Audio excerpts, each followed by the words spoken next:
누가복음 1장 26절로 38절 말씀입니다. 여섯째 달에 천사 가브리엘이 하나님의 보내심을 받아 갈릴리 나사렛이란 동네에 가서 다윗의 자손 요셉이라 하는 사람과 약혼한 처녀에게 이르니 그 처녀의 이름은 마리아라.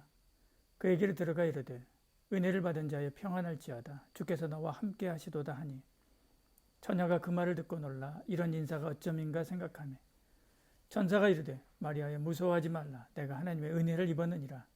보라 내가 잉태하여 아들을 낳으리니 그 이름을 예수라 하라.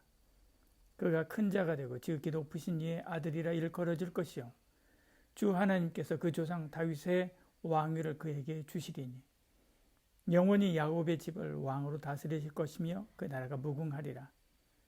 마리아가 천사에게 말하되 나는 남자를 알지 못하니 어찌 이 일이 있으리이까.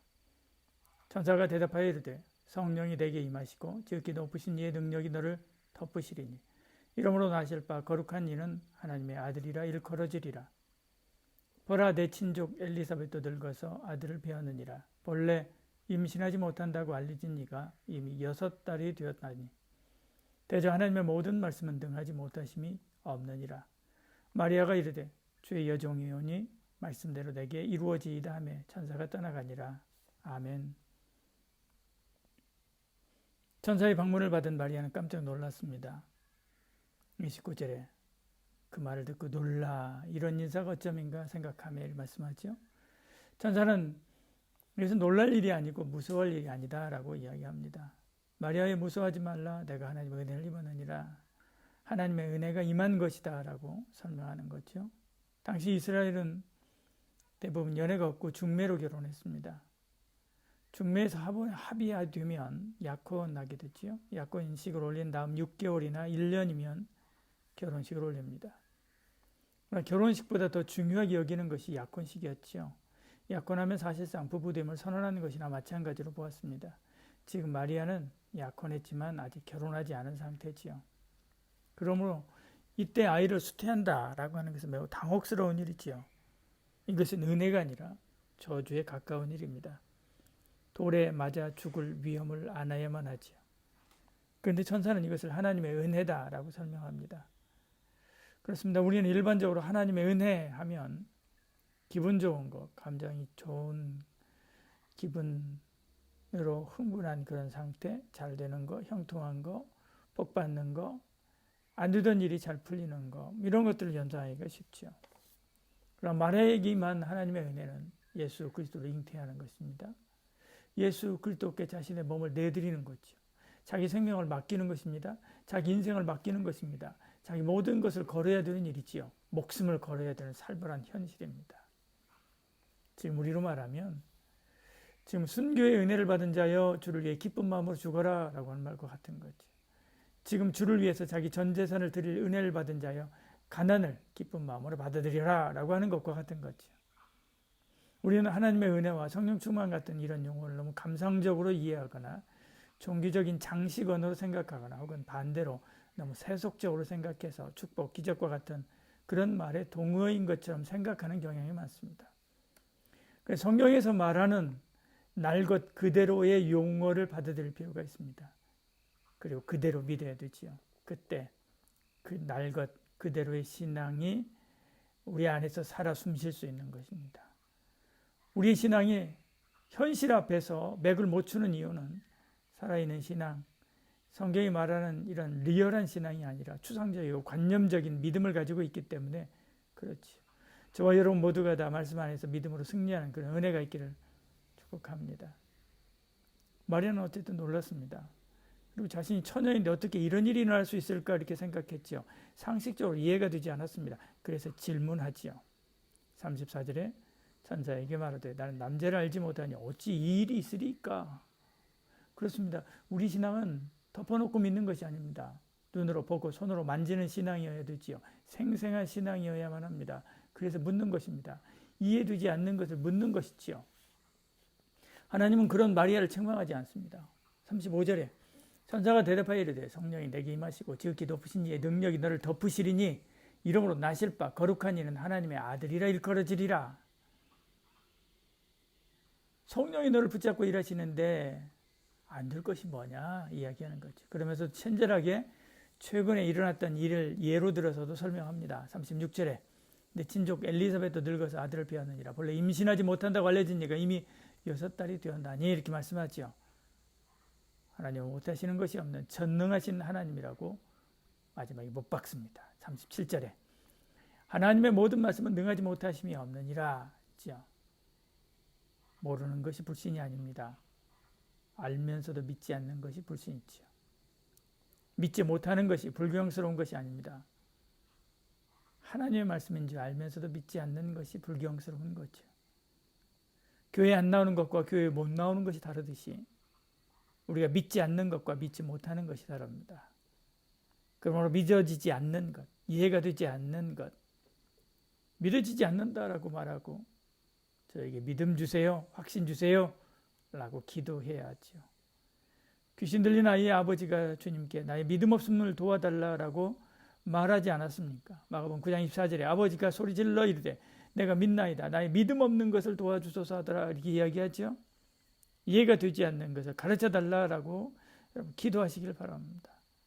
도마가 믿어지도록 그 손가락에 복을 더하신 것처럼 그래서 만지고 확인하게 하신 것처럼 하나님은 마리아를 가르치십니다. 그리고 그 입에서 믿음의 고백이 나오도록 하시지요. 38절에 마리아가 이르되 주의 여종이오니 말씀대로 내게 이루어지이다 하며 천사가 떠나가니라. 아는 채 믿는 채 하면서 살다가 믿음의 방향을 잃고 우왕좌왕하지 말고 부지런히 하나님께 묻고 또 받아서 분명한 확신한 신앙 가운데 거하는 저와 여러분 되시기를 바랍니다. 기도하겠습니다. 사랑이 많으신 우리 하나님, 묻게 하여 주시옵소서. 기도하게 하여 주시옵소서. 깨닫게 해달라고 하나님께 매달리게 하여 주시옵소서. 알지 못하는 거, 믿지 못하는 거 덮어놓고 그냥 따라갈 것이 아니라 걸음지고 장애가는 것이 아니라 분명 확신한 가운데 거하는 저희들 되게 하여 주시옵소서. 확실히 성경을 보고 알고 믿고 그리고 그 성경대로 살면 자기 목숨을 걸어도 아깝지 않은 고귀한 것이 바로 이 복음이고 신앙이라고 하는 것을 알게 될 것입니다. 우리 모든 교우들이 이러한 신앙으로 나아가게 하여 주시옵소서. 예수님 이름으로 기도드리옵나이다. 아멘. 오늘도 한 주간 우리의 삶을 정리하면서 기도하고 또 내일 주일 사역을 위해서 기도하고 나라와 민족, 교회와 성도, 가정과 사랑하는 이들을 위해서 1, 2, 3 기도 함께 기도하고 각자 기도하고 들어가겠습니다. 이명구 씨 보는 우리 지체들 위해서도 기도해 주시길 바랍니다. 기도합니다.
Oh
할렐루야.